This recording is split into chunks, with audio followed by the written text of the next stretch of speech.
Klāt vasara, un tas nozīmē, ka klāt arī laiks, kad jāsāk baudīt vēsi un atspridzinoši dzērieni. Bet vai esam aizdomājušies par to, kāpēc mūsu pašgatavotajos dzērienos ledus izkūst ātrāk nekā kafejnīcās? Pēc atbildes devāmies pie bārmeņa Andra Reizenberga, kurš dalījās savā personīgajā pieredzē. Par ledu es pēdējā laikā ļoti aktīvi stāstu cilvēkiem, un kafejnīcās viņš, protams, kusīs lēnāk, jo, ja kafejnīcās ir ledus ģenerators, viņš ir tikko sasaldēts, viņš tikko svaigs izkrits ārā, ja mēs ieliekam glāzē, pilnu glāzi ar ledu, viņš vispār nekusīs. Dzēriens būs ilgu laiku kvalitatīvs, un viņš ledus, jūs paši redzēsiet, pamēģiniet, viņš būs pilna glāze, nekusīs. Tātad viens no noslēpumiem ir atklāts. Kafejnīcās darbojas īpaši ledus ģeneratori, kuriem pateicoties mēs iegūstam šķietami ideālo ledu. Bet kā ir veikalos nopērkamo fasēto ledu? Ledus maisiņos, kas ir veikalā, nav lieli ledus gabali. Viņi ir mazāki, un līdz ar to viņš ātrāk kūst. Ja mēs vēl jo vairāk ieliekam 3, 4, 5 gabaliņus glāzē ledu, mazie ledus gabaliņi, mazie brālīši izpeld okeānā, viņi izkūst. Viņi izkūst sekundes laikā. Ieliekat, es ieteiktu, ja jūs pērkat veikalā un jums liekas, ka tas ledus kūst, liekat ledu daudz. Latvijas Universitātes ķīmijas fakultātes asociētais profesors Agris Bērziņš min vairākus faktorus, no kā ir atkarīga ledus kušana. Ledus kušana būs atkarīga no tā, cik viņš ir homogēns, vai cik tīrs tas ledus ir, vai tur nav kaut kādi piemaisījumi. Un tāpat, cik blīvs viņš ir, un arī vēl kāda ir virsmas un tilpuma attiecība, respektīvi, jo ir lielāka virsmas laukums, jo viņiem ir lielāka saskare ar dzērienu, piemēram, ja viņu mēs ieliekam vai gaisu, un tad attiecīgi tā kušana notiks ātrāk. Lai noskaidrotu, kuru ledus izkusīs ātrāk, kafejnīcā pagatavotajā ledus kafijā vai mājās gatavotā, veicu nelielu eksperimentu, pirms tam ledu diennakti noturot saldētavā.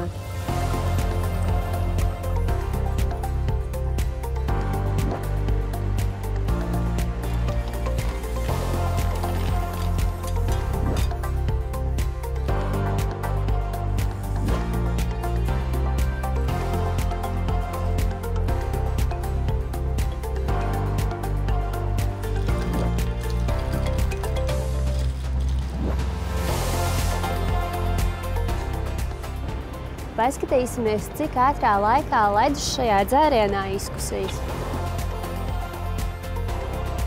Paskatīsimies, cik ātrā laikā izkusīs ledus kafijā, ko es pagatavoju mājās.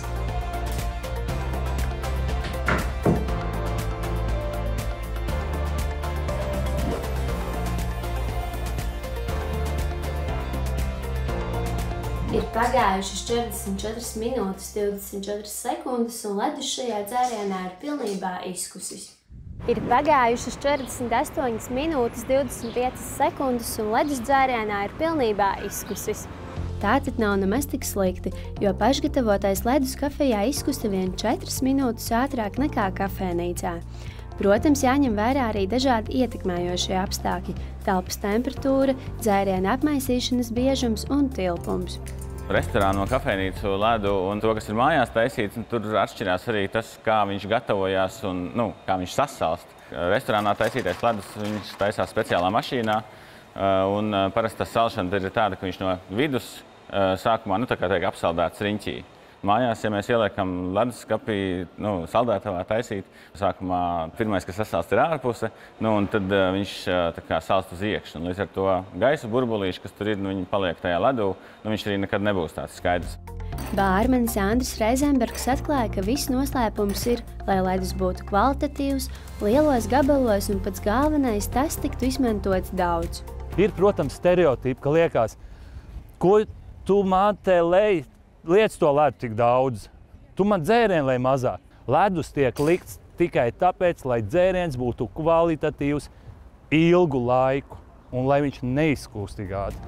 Bet vai arī mājas apstākļos saldējot ledu ir kāds īpašs triks, lai tas līdzinātos kafejnīcās iegūtajiem? Tīrs, kvalitatīvs ūdens, salikt savos ledus varbūt trauciņos. Es ieteiktu kādus lielās caurumiņos vai tur kvadrātiņos. Galvenais ir kārtīgi sasaldēt.